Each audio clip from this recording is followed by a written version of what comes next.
Женский батальон, половина.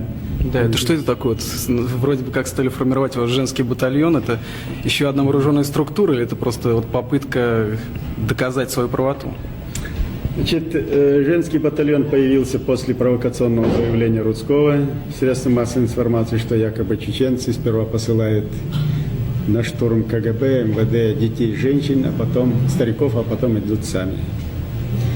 И вот самое уязвимое место наших, как чеченцев, так и чеченок, женщин, сколыхнуло он до такой степени, что они решили создать все-таки женский батальон вот на этих провокационных заявлениях.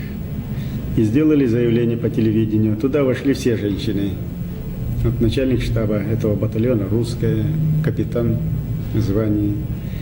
Значит, и в своем заявлении по телевидению благословили всех мужчин на правое дело и сказали, что когда последний чеченец погибнет, то вторым эшелоном будет женский батальон. Это заявление, по сути дела, столь символично. По сути дела, мы рассчитываем, что это бессмертие. Бессмертие нашего дела.